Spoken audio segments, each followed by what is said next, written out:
maybe.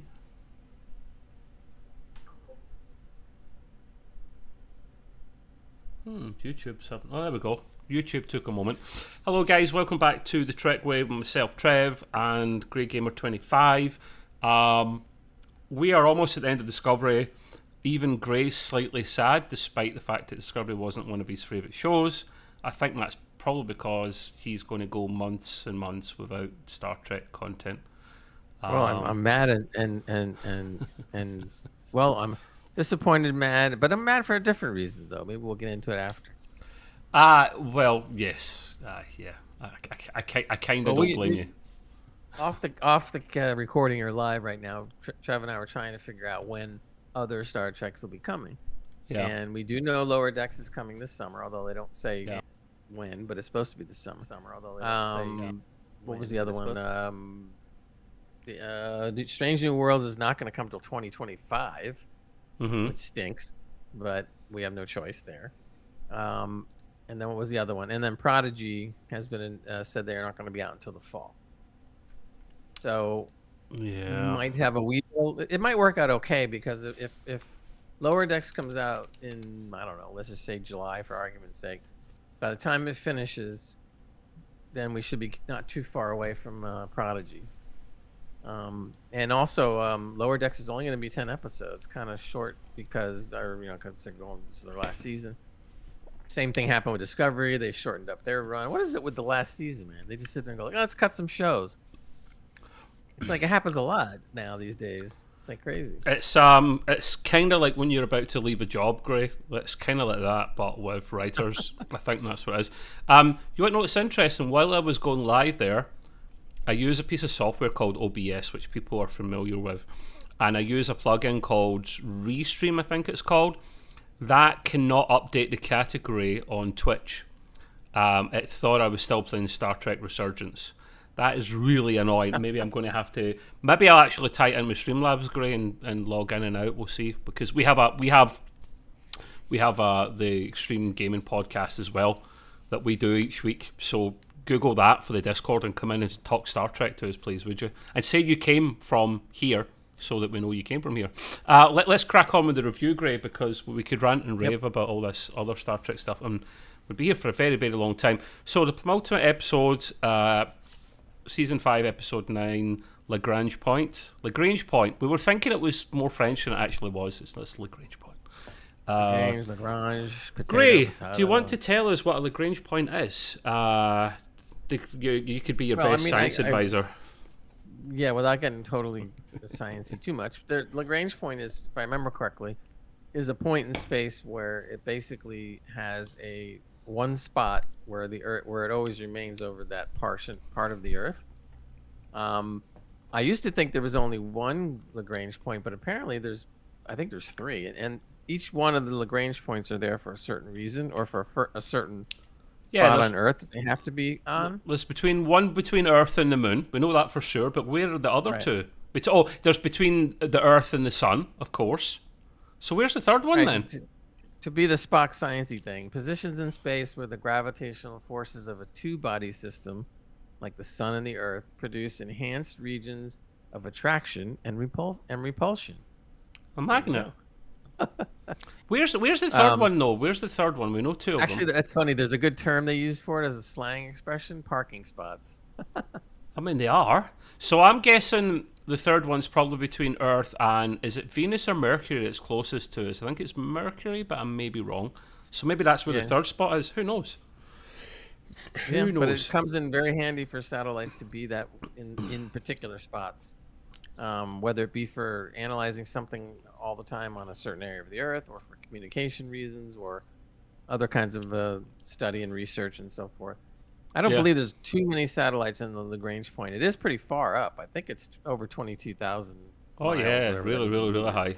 Yeah, it has to be. So it saves on fuel as well, minimum fuel if you're out there, which is pretty good. So, but yeah. So there's a little bit of science to this, which I found fascinating. Well done, Discovery writers.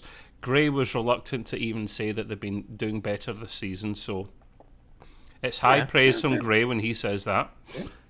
They are. I mean, the season's been. It's been. I mean, very decent. I'm going to wait till the the season's over. Yeah, because I always have said there's still time to ruin it. yeah, there you go. So far as the third season's always been my favorite. I thought that the quality was the best of the bunch. I would have to. This season's not too bad. So It's between season 3 and 4. I loved the I can't remember what they're called, those aliens from outside the galaxy. To imagine those aliens, Gray, to take yourself that far out of thinking when it comes to a writer, like way out there, let's think of an idea, and they come up with these things that are so different from what you and I know. I love that concept. I was like, well done, writers, because it would just normally it's the typical bad guy, isn't it? Like from the end of Picard season 3. I've forgotten her name. Amanda Plummer's character. But yeah. Oh yeah. Yeah, everyone's forgotten. But anyway, we'll crack on, guys. Enough waffling about how it began.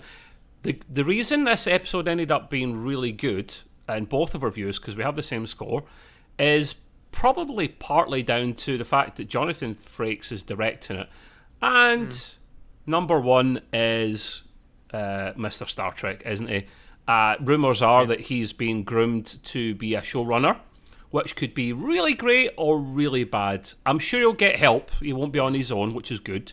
But if Metalis can't take the reins for Legacy or whatever, then I'm okay with Frakes doing it as long as he's helped, because I don't think he's really show ran before. So, but it is his niche. He knows Star Trek, so I'm confident Greg will do a good job, and he done a good job in this episode, because anytime he directs an episode, it's usually at least decent, if not good. You know what could be good is if he were to take showrunner on Legacy and Metalis wasn't available for that. It's easier to write episodes than to showrun and write episodes, which is what he did before. And he even directed too some. So Metalis could probably write some episodes. That would be which nice. Would be cool. And that would be the next best thing. Usually showrunners, not always, usually a showrunner will write at least a couple of the episodes in the season. And usually, I'm not an expert here, it's just from what I know about Hollywood and common sense, that they are the boss of that whole series, and they know what it takes to make a good season in theory, so they want to get their teeth stuck into it. They can write because he is the boss. He's like, well, I'm going to write all of it. I've decided, screw it.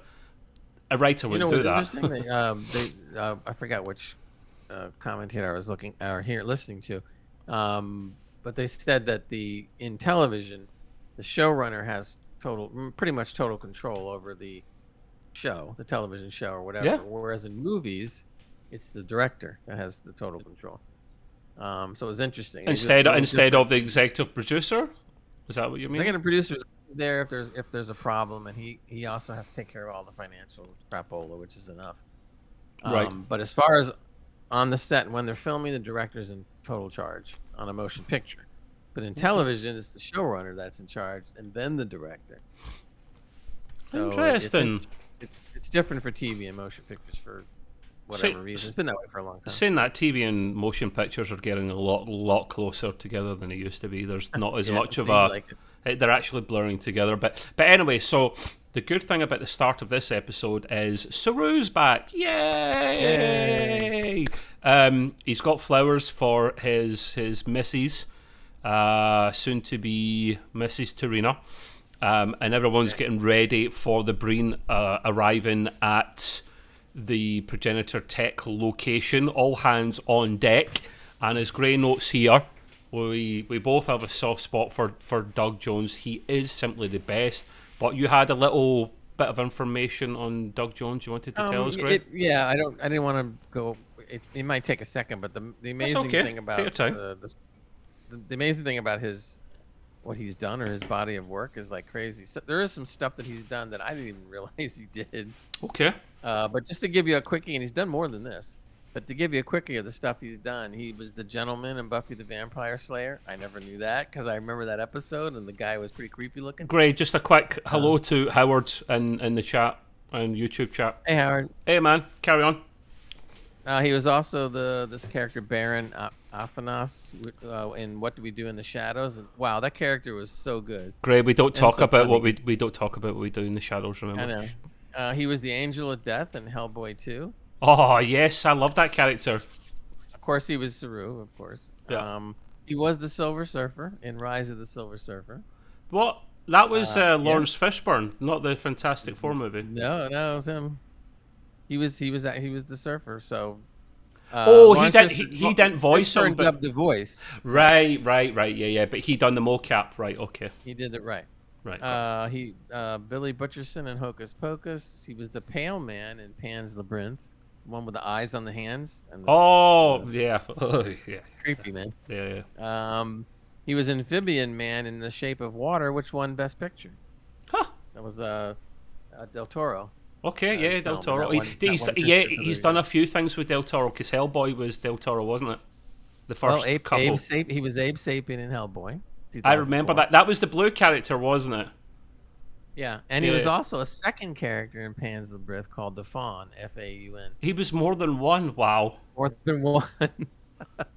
Wow, what a guy! Unbelievable. And that's just some of his work. There's other work too, but I mean, the guy is like, anytime there's an alien or something like that needs to be done, they just call him. They just pick up the phone and call him.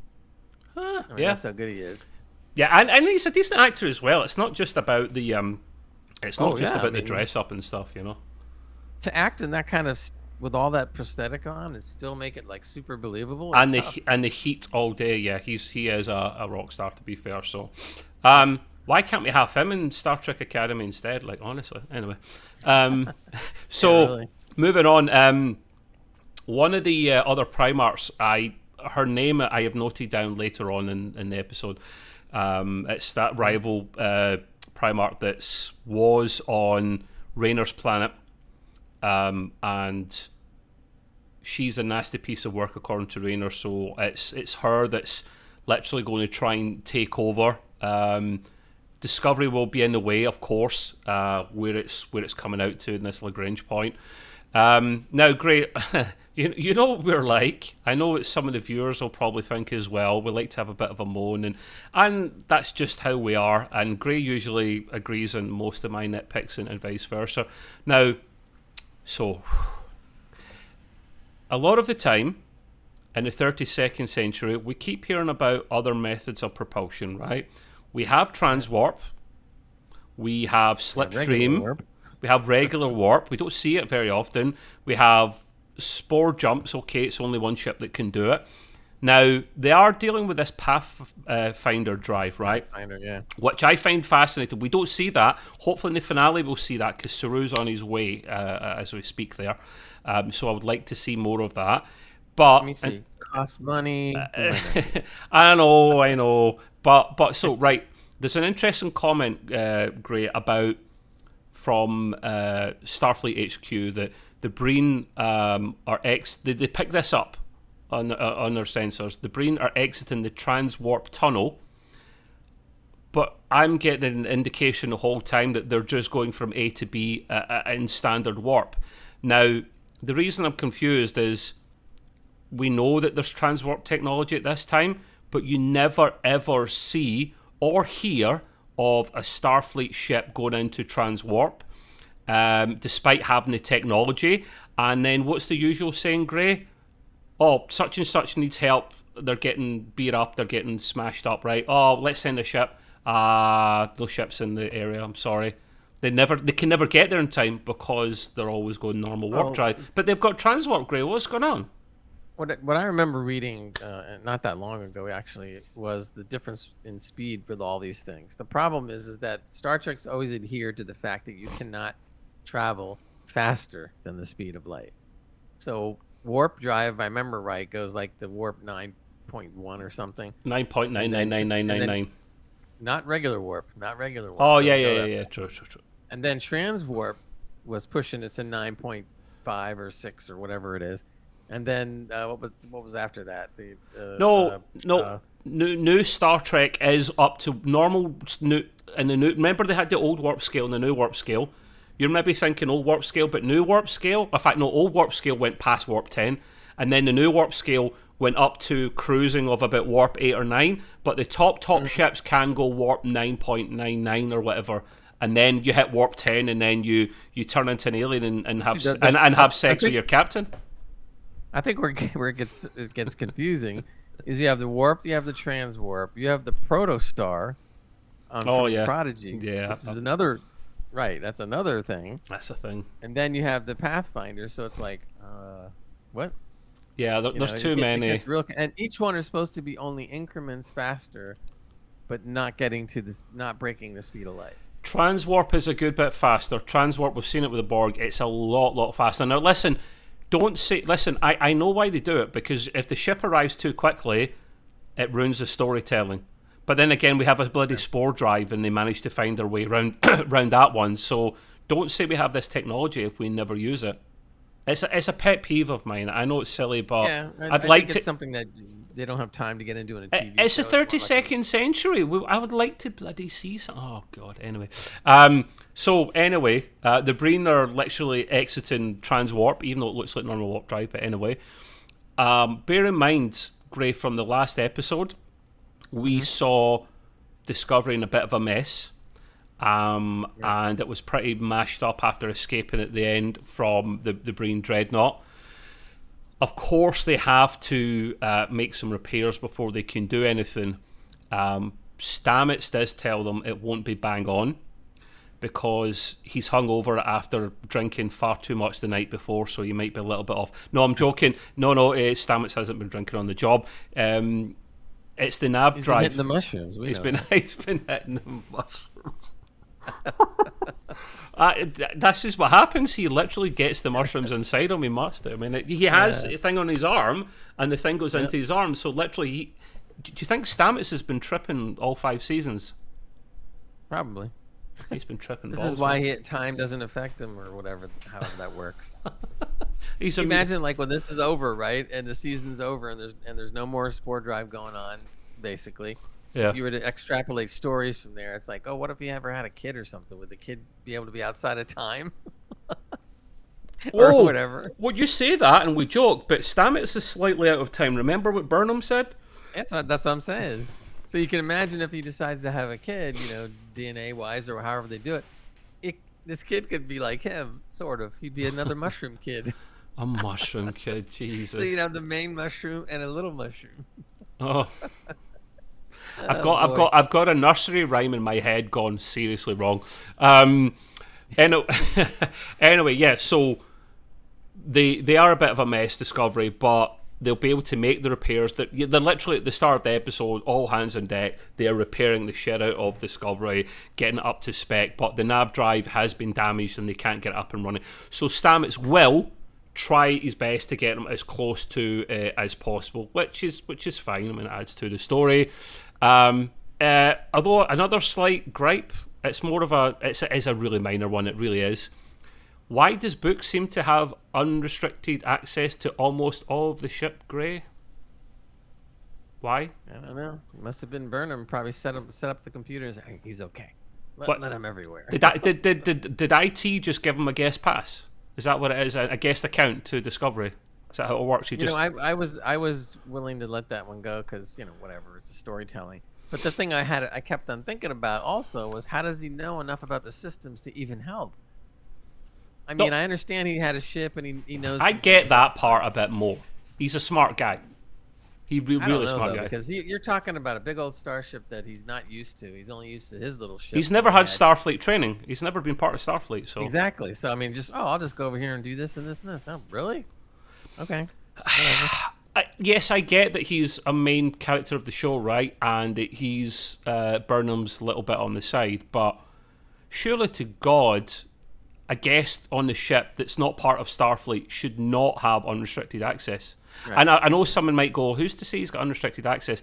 He is literally jumping into many systems, including the spore drive system, many consoles on the bridge, no problem. So it's a little bit strange. But yeah, it's a nitpick. I mean, the only one that ever did that, I mean, and you never had a question about it, was Spock.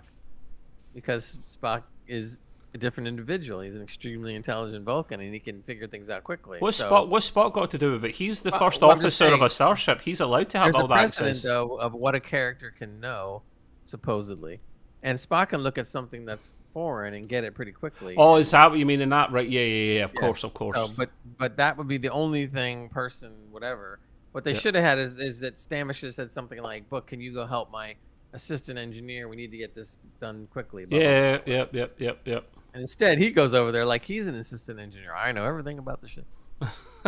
It's like, no, I don't think so. We got to make book. We got to give.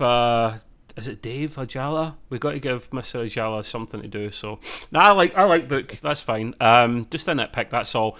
Okay, so not a nitpick for me, but a nitpick for Gray. Gray's favourite character. In fact, I don't know who he loves more. Tilly or Raffi Musica's character. I've forgotten her name. Raffi. Who do you hate more, actually? Oh God, that would be rough. Geez. Surely it's Raffi. At least Tilly's doing more at the end. I don't know. It's a toss-up, man. It's a toss-up. I think the character of Raffi, even though I'd rather see her gone.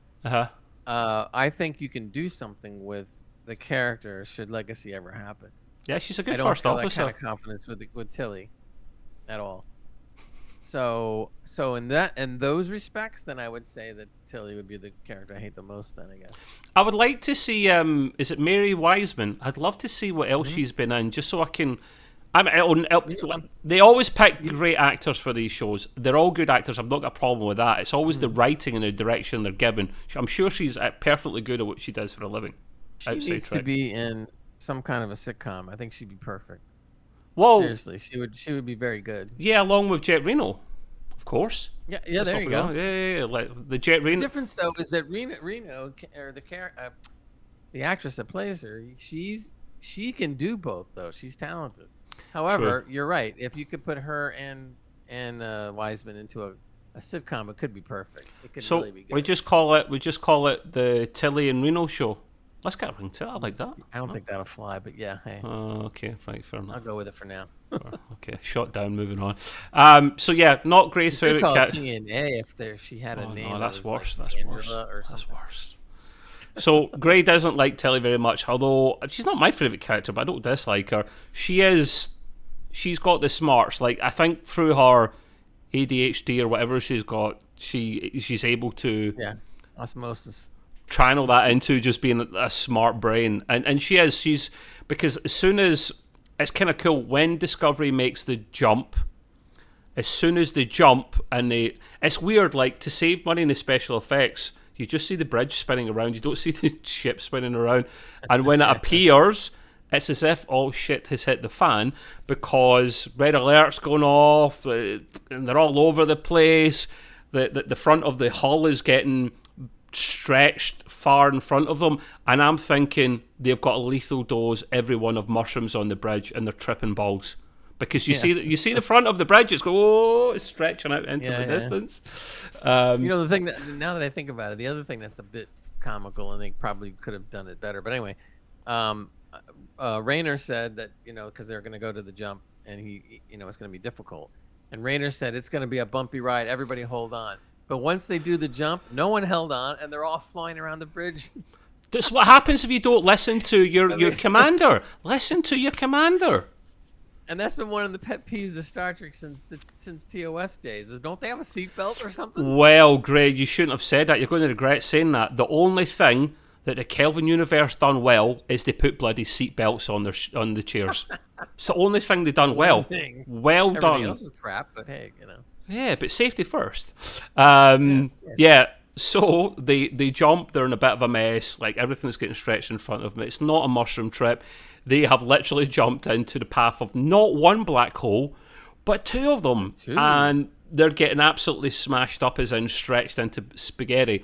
And it's all about getting enough juice to get out of there. I mean, it's usually difficult enough for a starship to get away from something like a black... We've seen it the odd time in Star Trek before. You're stuck in Event Horizon or whatever, and you can't get away. But if you channel all the power and some, you can usually make it. But then you're stuck between two of them, and you're like... Now, bear in mind, see when they jumped into that position, Gray, they didn't know what to expect. So they're jumping already cloaked. I find that cool, that Discovery can jump while cloaked. My head is telling me that shouldn't make sense in terms of power requirements, but they jump. Yeah. They jump in red alert, cloaked, and ready for whatever happens. and they have to channel every bit of power they've got to get out. Now, the only... On paper, Stamets is giving his best. Scotty, I'm giving her all she's got, Captain, and failing badly. And we think for a minute the cloak has to be dropped to give the extra boost to get out. And we're like, no, don't drop the cloak, because the thing is, because of where they've landed, Gray, they can't really scan that far ahead.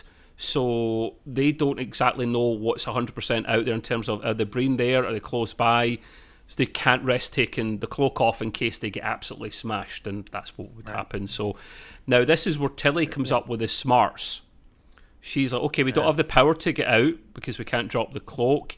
She charts the perfect way out of... I mean, I've seen it before where you hit the exact angle and you use the curvature almost of the event horizon to like boost yourself off, and that's when it kind of happens.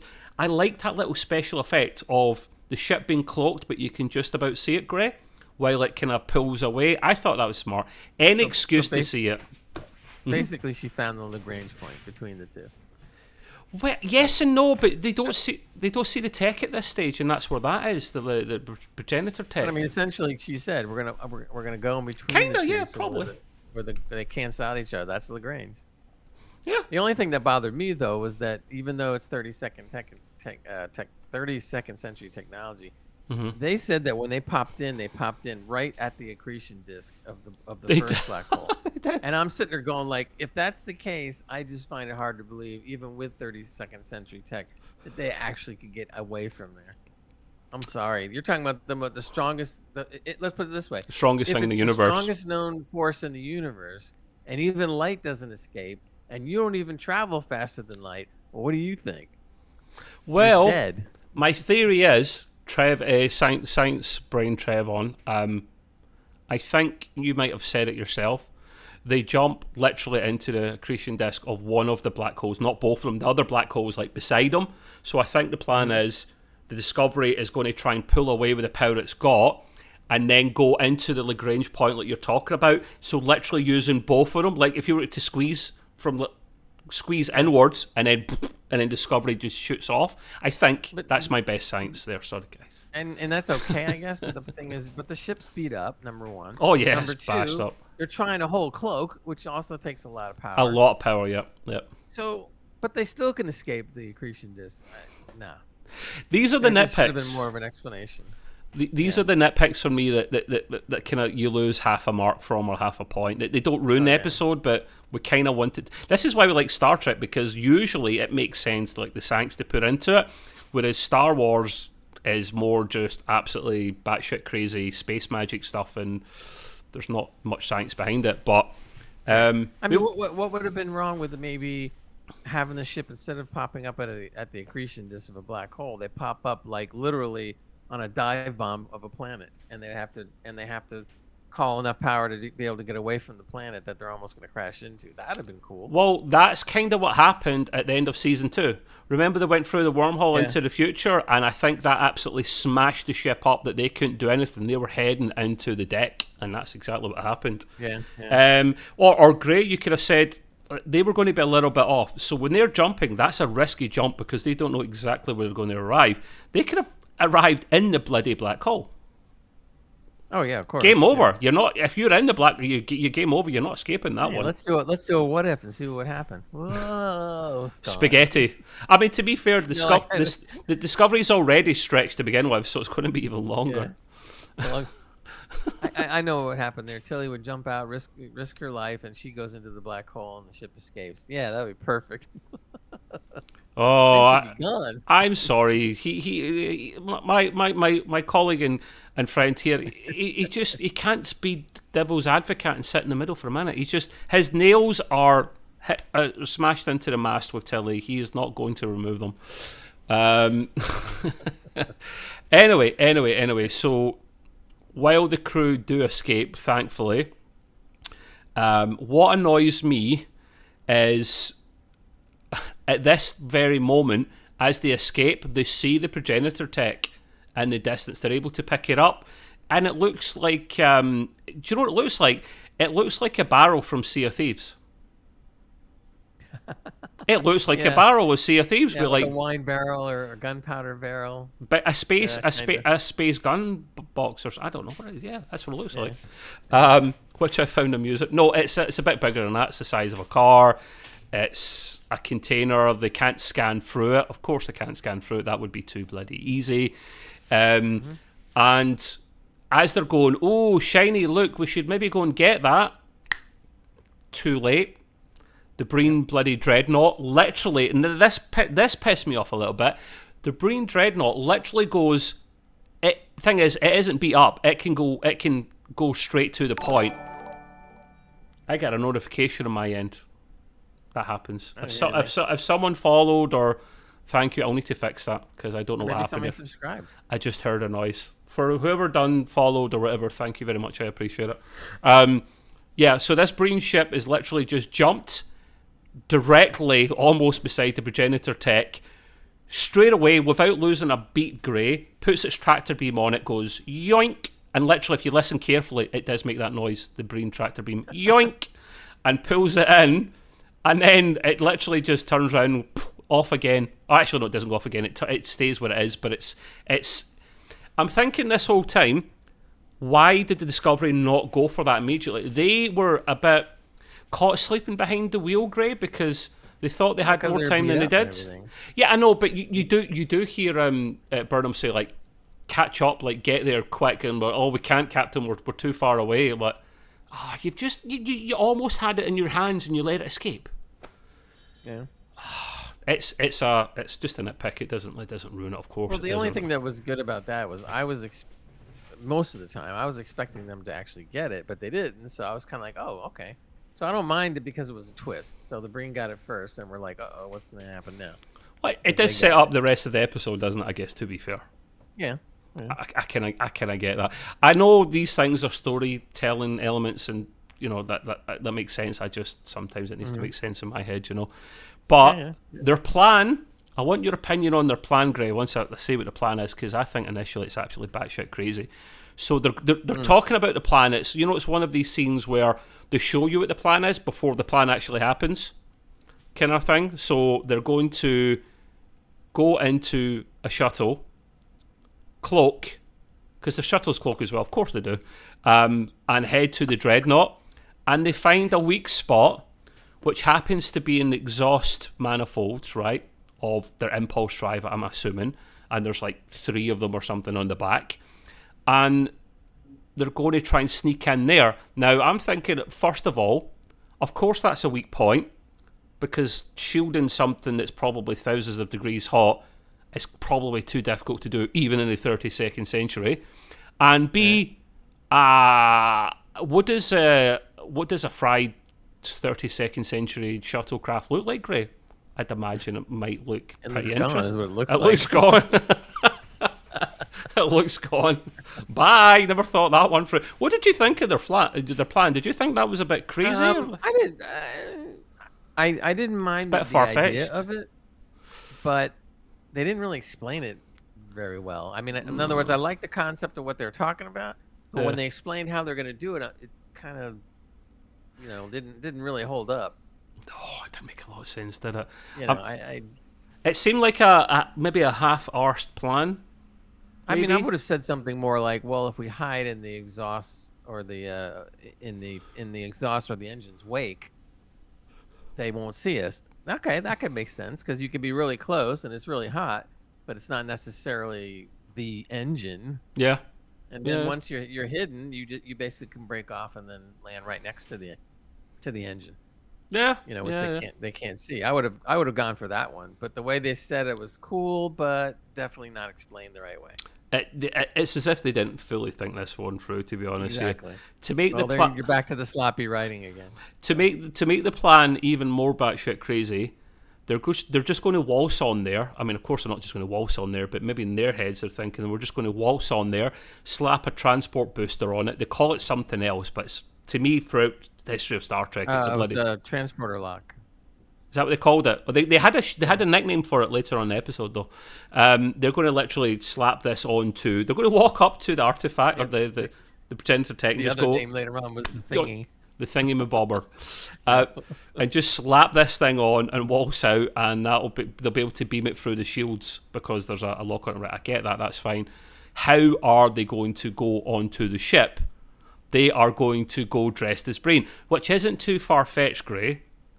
Surely to God it's easy enough to replicate what you need, including the tech and stuff. And I saw a picture of the people that beam over to the ship, like behind the scenes when they're filming, and it looked like they were having an absolute blast, like playing a different kind of character with all this Breen outfit on.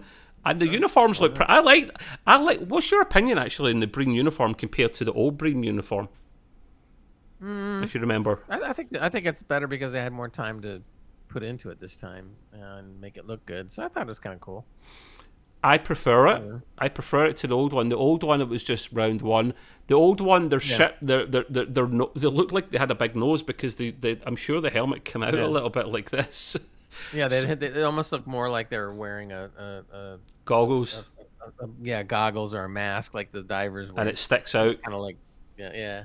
Whereas I prefer the new uniform because it's more slimline, the helmet and whatnot. So yeah, this looks more like a slim down Knights of the Round Table kind of thing. Knights of the Round Table, interesting. Well, yeah. What makes this even more interesting than the previous point was Adira, of all people, volunteers to go on the mission, which is ballsy because Adira's is a little bit more of a still getting used to things on the ship and being a little bit nervous, but to be fair, that's just who this person is, and I like the fact that Adira does volunteer more. She after volunteering, Book is going to be the pilot. Of course he is. No one has any qualms over that. And Rayner just says, well, can I tell you you're going to be my acting first officer? To which she just goes, okay. I was kind of really hoping she would do a fallout and go, okie dokie, but she didn't. Very sad. Yeah, that would have been worse. You would have hated her even more. Was when Adira was volunteering for it because she's the most capable person. You see Stamets acting like the father, right? Oh yeah, like no, like come on, I can do it. I can do it. Space I'm Dad. good enough. Yeah, Gray. We need to say they. We'll get into trouble. It's difficult though. We are progressive, Gray Knight. It's just we are. You fall into a natural rhythm, so it's no offense. Yeah, but it was good because it makes sense. You would normally worry because you've taken this person to be your kid, so to speak. Of course. And you're just kind of like, I don't know. Go. That's fine. I can do it, Space Dad. Yeah. That's right. So yeah, they're all going to. That's blame Jet Reno for that one. So yeah, they're all going to go as Breen there. Now, the thing is, the Breen have already got this device ahead of time because remember the tractor beam made that noise, yoink, and like grabbed it in. They are getting to work already, and they're going to open the device. Of course, they've got the minions, so as soon as they open it, there's like this glow effect. Ooh, shiny. And why is it always green too? It's always like green, white, green. Well, it shouldn't be green because the Breen are green. That's too much of a coincidence. No, You're but right, the artifact isn't. The artifact's not green. No, I know. No. Stop. Pause. You say why is it always green? The artifact is kind of like a light, very, very light green. Actually, I thought the effect. Yeah. So, but it shouldn't be. The Breen are green. It's just too much of a coincidence that that's also a bit green. Well, with all the colors in the world, you don't think you could pick something else? It's just green, light green, lighter green, green, white.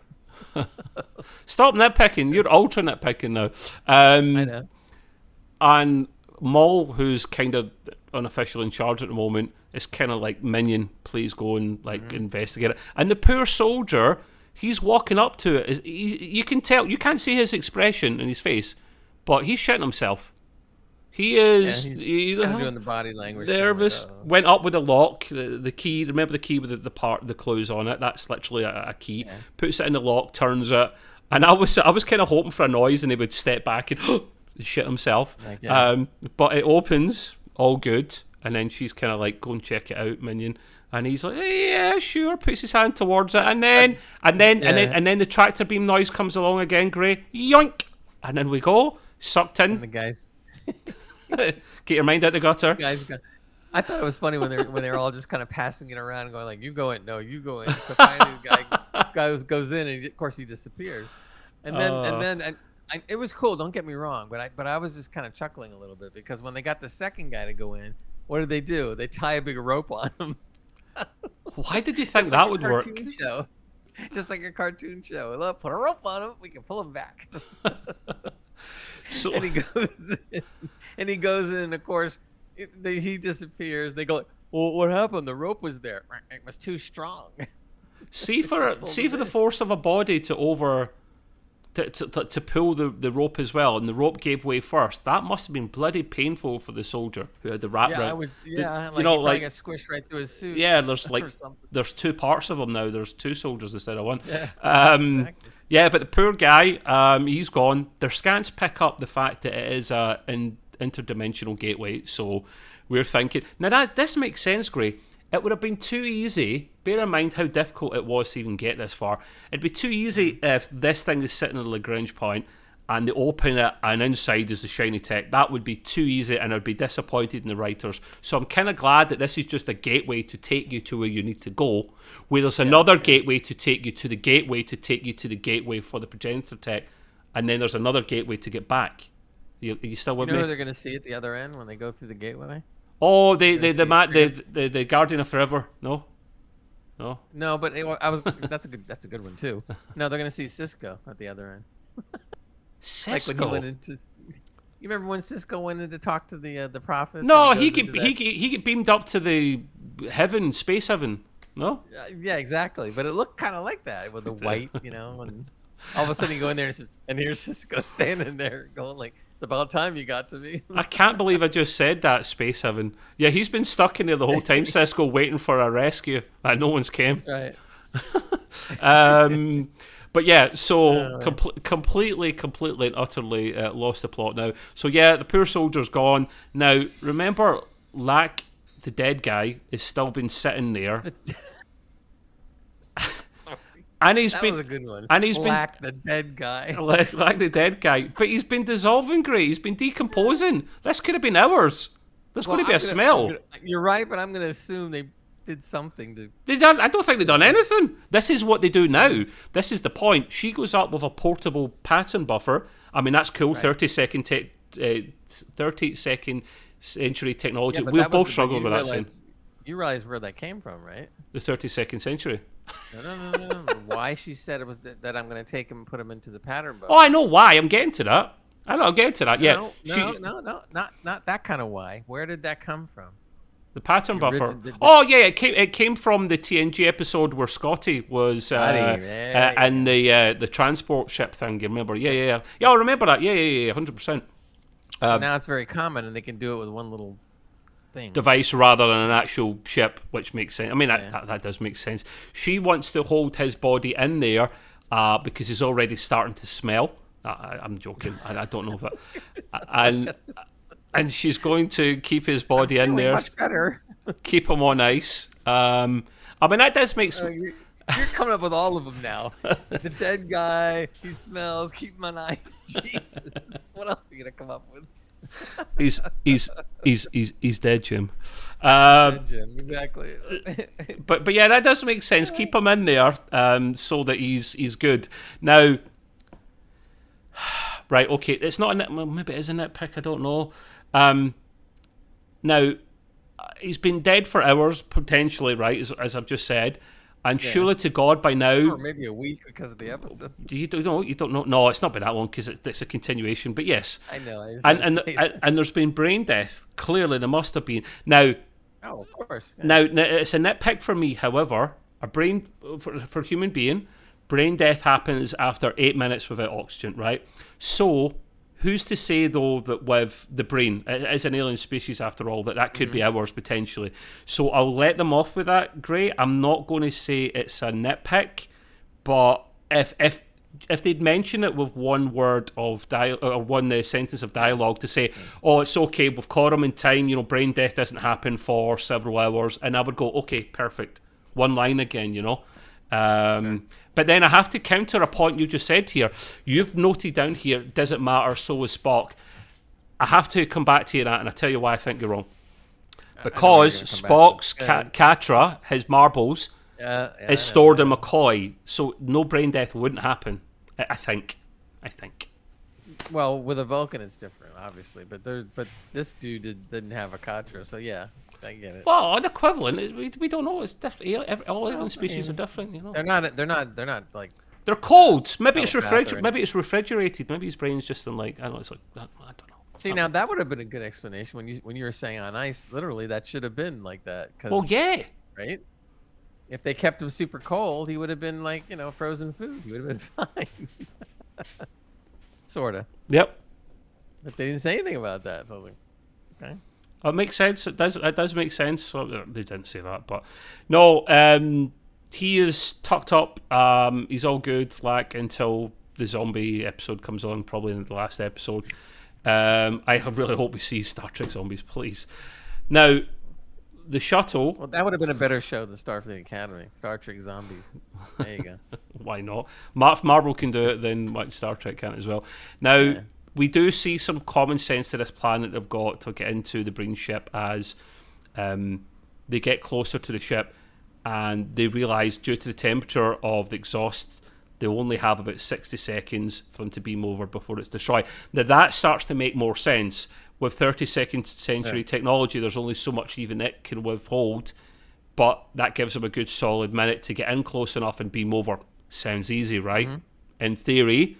And, of course, they managed to beam over just in the nick of time, but the reason they're delayed is because where they're going to beam over to, there's some Breen guards, but they're about to become toasted marshmallows, so they just go screw it and beam over, and we'll deal with that then.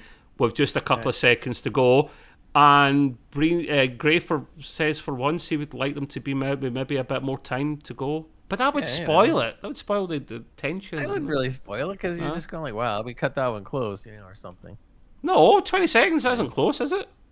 Okay, but it's always the same. 10 5, compromise. 4, 3, 2. Oh. Actually, it would have been even better if they had brought like a red shirt guy and he got toasted, but everybody else was able to get out. See, that would have been okay.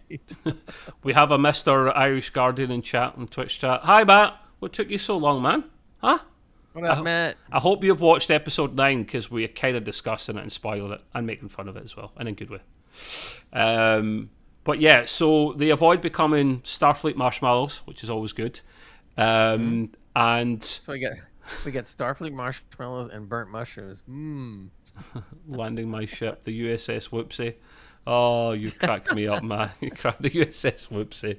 Yeah, good. I'm glad you've seen it, mate. We don't want to spoil it, so that's good. Now, back to Saru, the lovable Doug Jones. He finds out what's been happening to Discovery. They're in a bit of a pickle, and he literally volunteers to go and help them. Now, what I found interesting, Gray, was they were going to send the USS Mitchell with its Pathfinder drive. Yay! No, that would be too much money in special effects. God damn it. Well, plus, and they made sense. They said that they sent a ship out there. Aggression. Could be war, so... Okay. That's okay. I mean, that's clutching at straws to send one ship out. But then that is the Discovery, so it's 2 ships against 1, actually, so maybe it would seem aggressive, actually. That's a good point. Okay, I'll take that back. So he volunteers to go on a shuttle instead. Serena was going to go and make up a shortlist, but it's when Saru volunteers, I don't think she's best pleased with it, but they are at that stage of the relationship where they trust each other, and he says it's not just Vulcans that have logic and make common sense decisions. Thank you, Saru. You have to see, I love the Vulcans, right? But sometimes you have to take them down a couple of pegs because they think they're up here. They think they're like Billy Big Balls. Yeah. And sometimes they're not. So yeah, he's going to risk his life. Serena probably is absolutely shitting herself, but she's Vulcan. She can't show any emotion. So he does the right thing, Saru, because it's his ex-shipmates and he's got a lot of feeling and passion still for him, so he wants to help out where possible. And I guess this is it a nip? No, it's not a nitpick. I'm not even going to clutch at this one. The away team, they're in 2 teams, right? One team is going to go to the bridge, and one's going to go to the shuttle bay, I believe. And they've got translators, so they're in the Breen outfits, and they can listen to what the Breens say to them, the soldiers, who they've just beamed over and knocked out, by the way. They've done that pretty quick. And they can listen to it for a second. Now, I like, Gray, that it took a moment for them to... They couldn't respond immediately because it was just the garble. It took a moment for these translators to actually kick in. I like that little attention to detail. Yeah.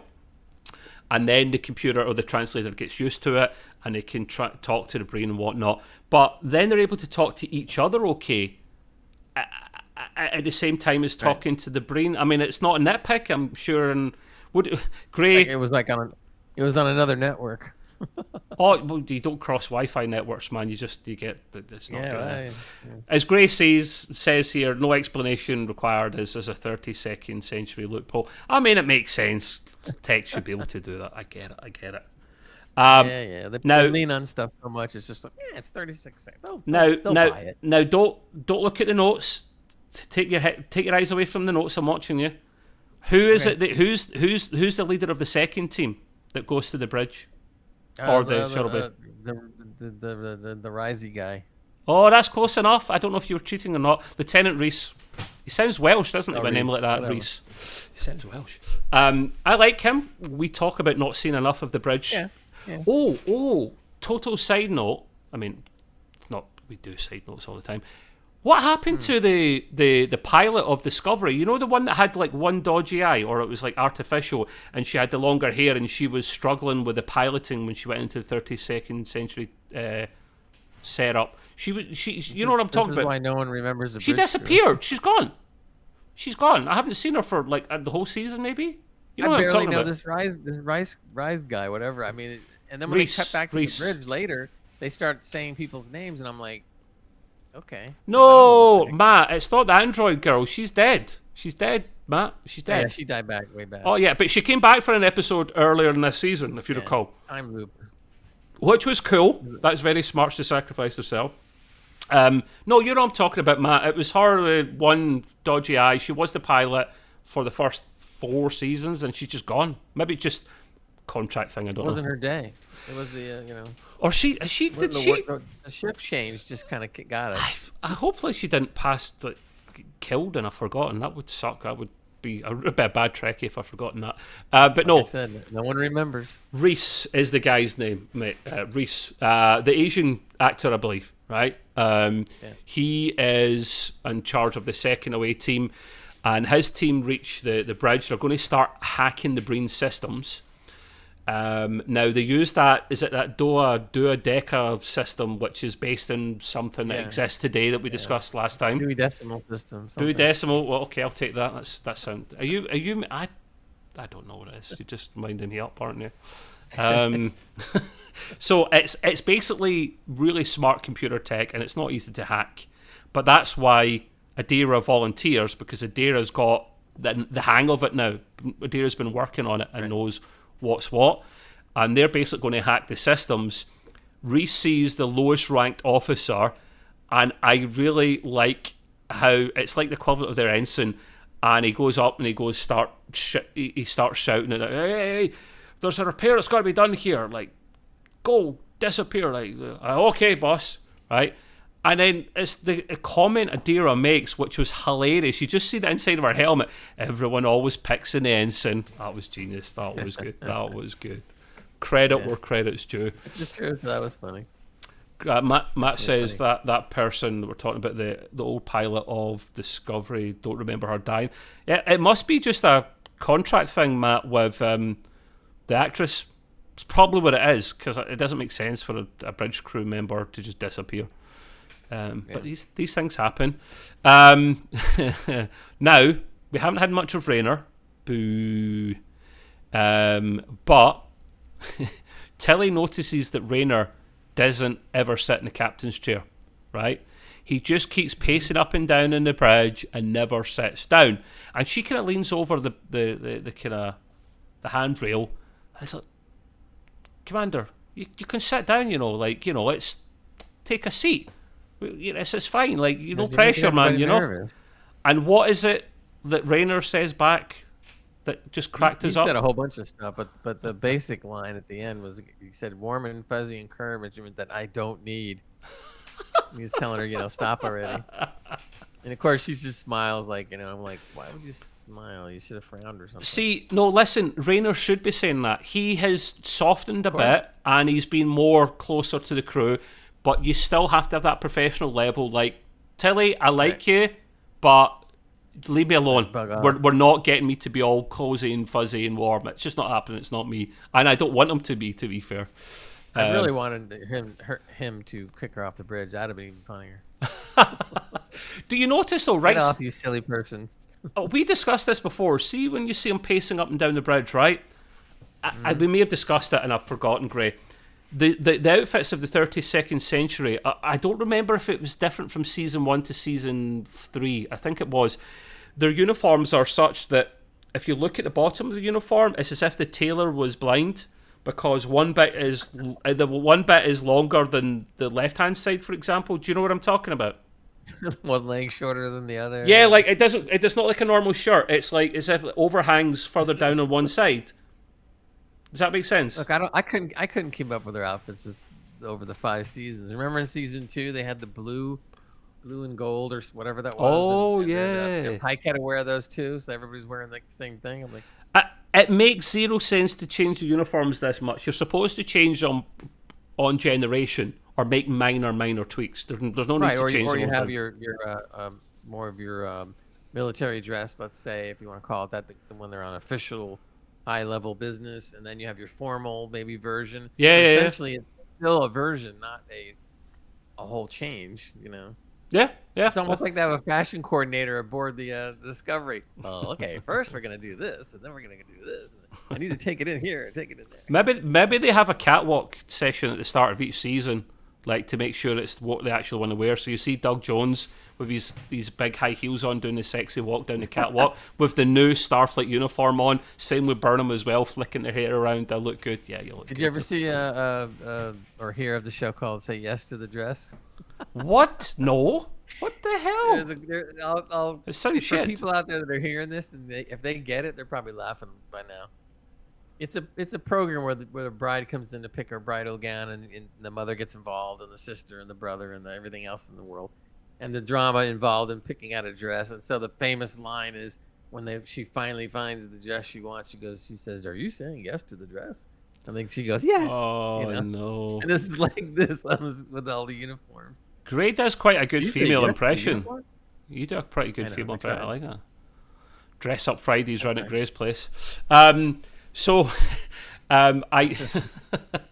Oh dear, get mind out of the gutter, man. So yeah, it was. I've lost my train of thought completely. It was interesting for Rayner, but for those out there that are, hopefully you agree with what I'm saying. Like I have noticed it before at the back of my head, but not actually paid attention until now. I don't think it's like one piece uniform. It's like a jacket that closes, and like I say, when it goes to the bottom, instead of it being neat and trim, one side of it goes further down, and it just looks. My OCD, it kills my OCD because things have got to be symmetrical for me, and that just looks like Starfleet designers are just blind by default. Anyway, it's a onesie. It's a onesie. Can you imagine? Well, that's what happened at TNG. TNGs were onesie, and they hated it. So they actually changed it, and it actually worked. That's why when they got up, they always had to the Picard pull down thing was a thing, you know. So right, I've got a question for you, Gray. The tug they used to call it or something. I've got a question for you, which makes sense actually. This is why we sometimes ask each other questions in the notes. The Breen have a massive ship, right? Safe to say this dreadnought's huge. Mm-hmm. In fact, huge. That's bigger than huge. Huge. Why do they wear their suits? Right. So when they're on their planet, in theory, they don't need their suits because it's a bloody icebox, right? So they're used to it. The right atmosphere, the right pressure, all that kind of good stuff. But when they're on their own ship, you would think they wouldn't need their suits in theory. I'm writing at the time, right? Because the atmosphere should be centered around what they need. Now, I know Maul's there, but before Maul was there, it was still, they were in their suits, right? And Maul is humanoid. She's not human. She's I can't remember the planet. She's Book's planet. I've forgotten the name of it. Quajon. She's a Quajon. Yeah. Try spelling that. so they need atmosphere for her. But Grey's got some Grey babble, which is tech babble, which I'm going to counter in a moment. Yeah. Grey, why did they not just have atmosphere of their planet on their own ship? Okay, here comes the Grey babble reason for it. Right. To create an atmosphere on such a massive ship would suck resources away that are needed for a military forward ship. Okay, so my counter to that is, it makes sense what you just said. However, 32nd century technology, they've got a lot more power. Yes, it would take a lot of power. Yes, it would, but an atmosphere is something that is par for the course on a ship, and you should be able to change it willy-nilly with enough notice and time. And they couldn't wear their really cool outfits. Well, to be fair, we saw what the Breen looked like up to date with CGI without it, so they would have literally pissed through their CGI budget in no time if they'd shown them like. Making them all look, So down to the cost thing again. I'm not right and Grey's not right. We're in the middle somewhere. I think the truth exists. It sounds good. It sounds good. It does sound good. And like I say, I do love the outfits. The Breen outfits are bloody amazing. Burnham and Book tried to get into the shuttle bay, but are unable to. Now, there is a eye scanner for the shuttle bay. What I found interesting was they were asking how to get in, and I think they agreed, like Burnham just said, like basically just wing it, go up and see what happens. I just think that's madness, Grey. Like, you don't know what's going to happen. Is it going to set off an alarm, or, spoiler alert, it did. Like, you go up and scan it, and what's going to happen? And there's two soldiers on either end of just walk up, hello soldier, scan, red. You're not supposed to be here. Oh shit, why didn't I think of that before? So they literally just beat. But that's what you do. If you can't get through, you beat the shit out of the soldiers. That's par for the course. I think part of the reason why she just said go try it is because at that point they didn't have much choice. They're already on a reckless mission that's suicidal. It is a bit reckless, isn't it? So they're just going kind of like, just do it. We don't have time. Just do it. Do you know who they reminded me of, because it's a bit of a reckless mission? The away team from Red Dwarf, where they go in half-arsed. There's a great show for you. But yeah, no. What really would have been cool is if Book went over there and it scans his face to see, whatever, and it just blows a laser right through his head. Well, that's a security system, isn't it? You're denied, so you get zapped. Exactly, and then all of a sudden, Burnham's like, "Oops, oh, sorry." What? Wait, have you got a pattern buffer? Maybe I can put them in ice and maybe, or a really big Band-Aid. That might work. A Band-Aid. Christ and a bike. But no, actually, the two of them actually pretend to fight against one another. It's good thinking from Burnham to shout at her soldier, like, why didn't you get this passed and put in your papers and blah, blah, blah. And they start fighting amongst themselves to distract the guards. They turn around and beat the shit out the guards, and they're able to get into the shuttle bay where the progenitor tech is. But the problem is they put the shield up in the progenitor tech, which is smart. I thought they would have done that sooner. So they've now got a second hurdle to get past. They can't just slap the doohickey on.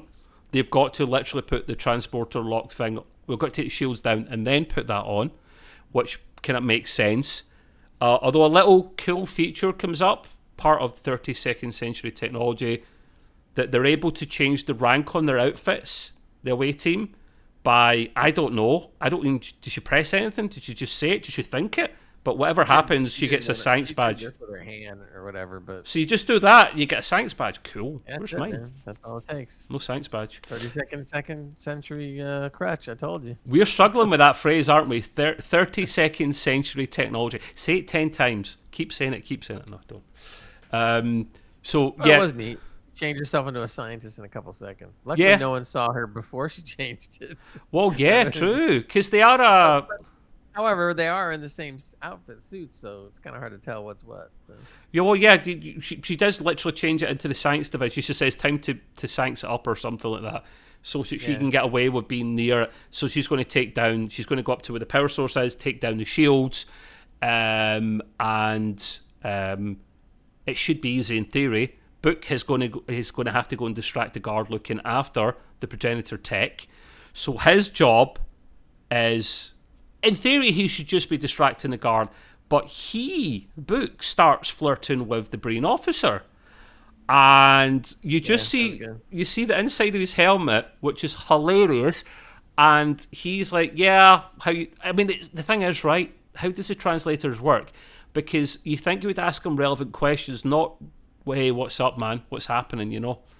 Very casual on a military ship, you know, what's up? He's, oh, yeah, getting ready for whatever event that was coming up. It was a Breen term.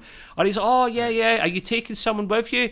And he's like, no, I'm just going myself. And then like he has to buy some more time. So he's like, do you want me to go with you? And the Breen soldier's like, you would go with me to this event? And he's like, yeah, sure. Okay, I will get the oil bath ready. And he's like, oh, shit. Oh because no! they take a bath with the armor on because they need the oil to, you know. Well, I think the armor's off, man. Oh yes, you see everything. Yeah, everything's translucent, Grey. Everything, right?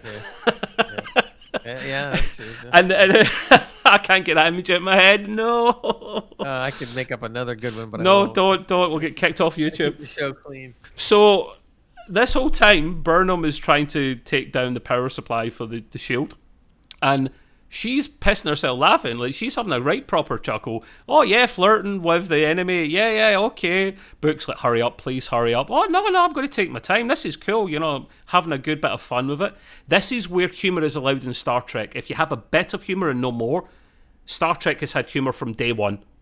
Just think of McCoy, Kirk, and Spock. They were hilarious together, but the right amount of humour. Unfortunately, I think Starfleet Academy is probably going to be too funny, as we touched on before. That's the issue. I know, I'm sorry, Gray. I'll move on. We'll just make everyone sad now. Now, we'll have to do a show about that. Now, things go south as the shuttle bay goes into full lockdown because they notice the missing guards. Now, this is not Burnham or Book's fault. They bring in, if you've ever played Metal Gear Solid, right, you got to take it, you got to do the Austin Powers judo chop on the top, right? Or the Kirk chop, same thing. And then you got to you lift them up, they lift the guards, and you hide them somewhere, which they did. But because they weren't reporting in, which is smart, I like this attention to detail, they noticed they're missing. Full lockdown, no problems there at all. Now, because they need to kill a bit more time, Rayner, as much as we love him, comes to the rescue here. He is literally going to give them more time. He is going to announce himself. That's literally what he says. And I put the note here about the Starfleet uniforms, but I just thought of it earlier.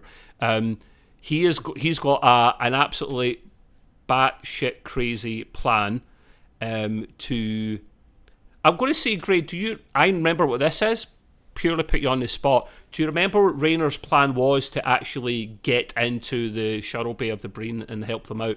Do you remember how Stamets describes it? Because remember, he was against the clock to work out angles and stuff. First of all, I forgot what the word was, but they were listening to the conversation, and Burnham said something. She said a word, and he goes, "That's a message to me." Yeah, that was right. Of what we're gonna do, of what she wants us to do, and he's like, so it's her plan, kind of. Right. So he picked up from that, which, unless I didn't hear it right, was never fully explained. But okay. And then he came up with the idea that, hey, look, we're gonna ram right through the force field that's covering the bay that the artifact is in, which is kind of cool. So they said we can't blow them up; they're too powerful. But if we sit there and just focus everything on that part of the shield that covers the bay, we can get through, and then we'll grab it and then hightail it out of there. So I thought that was pretty cool. I like that idea. It was a neat, different. If that was a thing, right, that would happen more. What's the point of having a shield if a ship can just literally bash its way through it? That doesn't make a lot of sense to me. Yeah, but I can give the benefit of the doubt because this is not the normal thing. I mean, this ship is massive. If you're fitting the entire Discovery in a bay, that says all, really. Can you imagine how big this thing is? I'll give them some credit. Listen, in theory, it wouldn't make sense. However, if you remember from Cars Season 3 when the Shrike is thrown about the ships like ragdolls, They still do a shit ton of damage to the Titan. I'm not going to call it the Enterprise G because that's just blasphemy. It does get over that one. Does a lot of damage to the Titan because shields are designed to repel energy first and foremost. In fact, they're really shit at projectiles. They're not very good. That's what the deflector dish is for. The deflector is a kind of different setup from your shields. Otherwise, there wouldn't be a deflector that would just have shields on all the time permanently. So it does make sense that the size difference, like you say, Gray, and if they, the thing is, Stamets is against the clock. He's having to math the shit out of this. He's like, and he's got charts and he's been doing math and stuff, and he's like, okay, I've got the angle. If we hit it at the exact angle, we can penetrate them, giggity, and get in just right. And it's kind of smart. I do like it. Now, it's a handy thing this happens because just as they're about to slap the Burnham's about to slap the transporter booster on the artifact, Maul catches him in the act. I mean, of course he does. It seemed a bit too easy, that, and I wasn't a big fan of that scene because it seemed like they get caught with their hand in the sweetie jar, and it's not a nitpick. I didn't like it too much. I'm going to assume that, since Maul wasn't there, I guess, or whatever, she was on her way in and she caught them in the act, like you said. Yeah. So I don't know.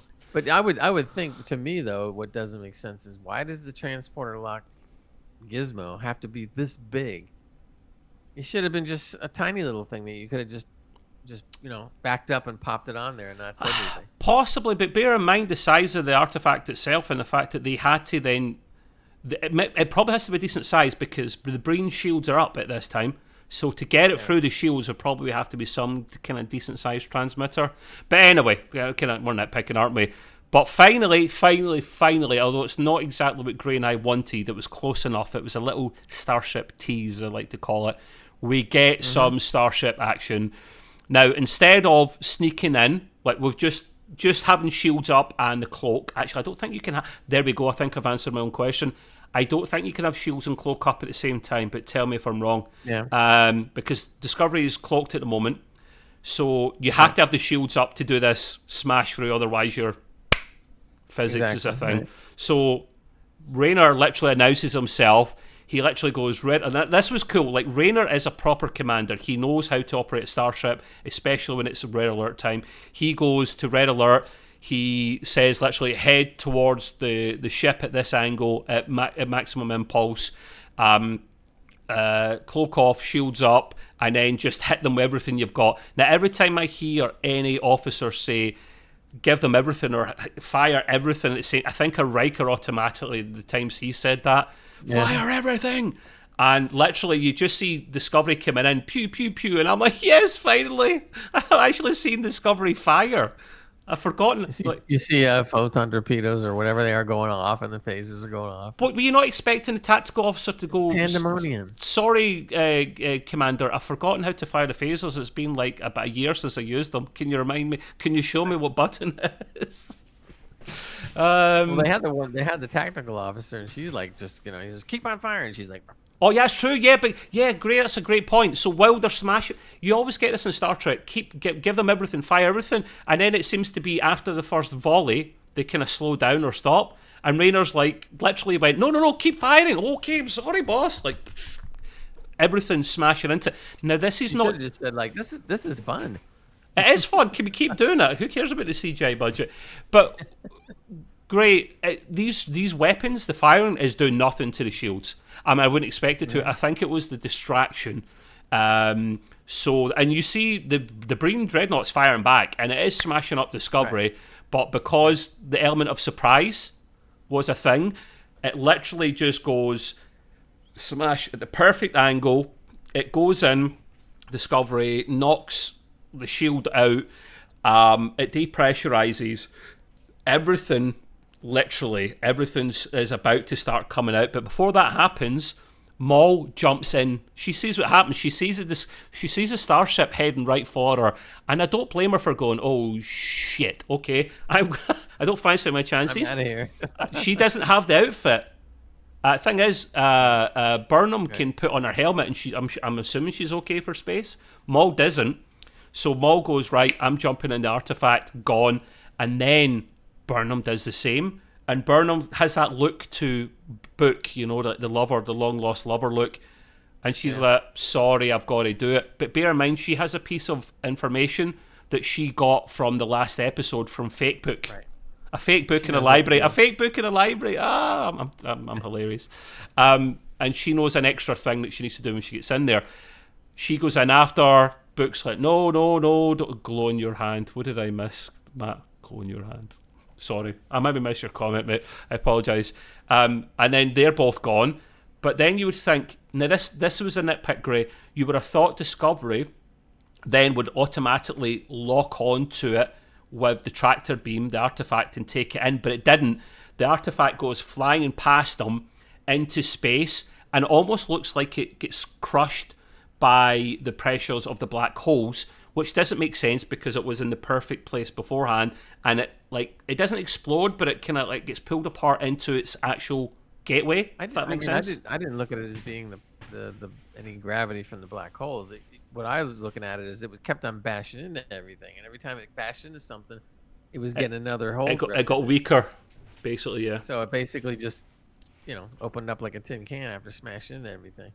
Yeah, but the only thing I could say about Discovery not being able to lock on is probably because of the issue that they had to begin with, where they couldn't lock on. Maybe it had something to do with it. But it wasn't just another. Maybe it wasn't just the shield or whatever. But I don't know. You hear Rayner do say lock on to it. Oh, too late. It's turned into a bloody portal now. Commander, you were too late, man. So they do try, but they're again, Discovery's too slow. We need faster actions here. Well, they set it up for now that they're going to just fly right through the. They can't. I don't think it's big enough. I would love Discovery to go in that. I would love Discovery to go into that. Would be amazing because I mean, it sounds like that's what they're going to do, but it doesn't necessarily mean that's what they will do, of course. Gray, we're not going to get a pew pew fight from Discovery again. I think that's all we got. Which maybe come on, guys. Now it might be the pew pew fight with just regular hand-to-hand combat. We're going to have to, but I would love to see them go into the portal, come out, have a fight with the Breen with several starships to give them a chance. Please, come on, guys. Have you blown through your budget already? I guess we still have to see. Well, I don't know if we have to see it or not, but Saru hasn't done his diplomatic. He's not arrived yet. Yeah. That's a good point. I don't know if that's gonna be something we'll still see. I doubt that'll make any difference now. Surely, because I also wonder if the last episode is gonna be an actual solid hour. Oh, that'd be nice. Whatever. See, look, Matt here wants more ship action, more ship combat. We want some starship porn. Come on, guys. You have to write a check for it, Matt. That's the only way to yeah. It costs too much money. Apparently, I'll give you $5. Is that enough for something? That's enough to show like a little. Although to end the episode, which is a nice little touch, Rayner basically says our captain's in there. The enemy's in there. The progenitor tech is in there. We were not going to fail our captain. And I was like, oh, you're the man. I love you, mate. And literally, Gray's wrote here, Rayner, you the man. And he's like, and then as he either says it and then sits down, or sits down. I think he sits down, then says it. He sits down in the captain's chair finally. And I was like, thank you. He's full circle. Like, let's go. He said, let's go, or something. Yeah, let's go. Exactly. Waiting for like the captain says something fancy, but he's not really the captain, so he just says like. Oh, what's his line? He needs to have a line, doesn't he? Nah, because he's not a captain. So his line was "Let's go," but that's a generic line. That's okay. Great. Do you want to give us your score out of 10 and why, please, mate? Yeah, I went 8 out of 10. I kind of went the extra 0.5. I was thinking 7.5, but I went with an 8 because there was a starship battle. A little bit, yeah. So that was kind of cool. And there was a good episode. There was issues that we pointed out and stuff like that, but the parts that were solid was good. It was the writing was tighter than usual. The acting was better because of the writing was better. Yeah. So it was pretty good. It wasn't a bad episode at all. No surprise, I did give it the exact same score as Gray. Again, great minds think alike. Bag of nuts.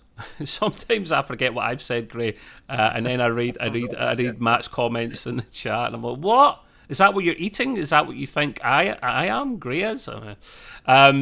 yeah, same reasons as Grey. We got a little bit of a starship fight, although it was kind of more one-sided. And there were little issues throughout. Now, they didn't break the episode. They didn't piss me off. They're nitpicks. If you have a few nitpicks in an episode, it can take it down half a point for me or something.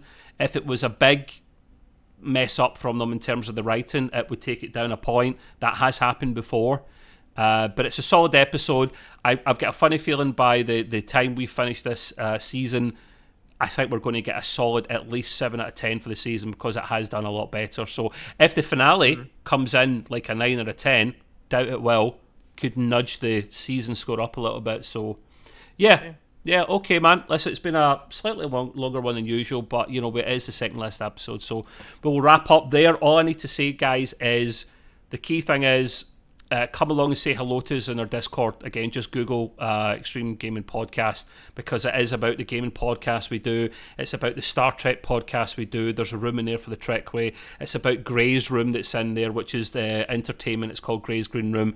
It is about entertainment, Hollywood shenanigans, latest streaming wars, stuff that's out in the cinema, all the cool stuff and more. We talk about that.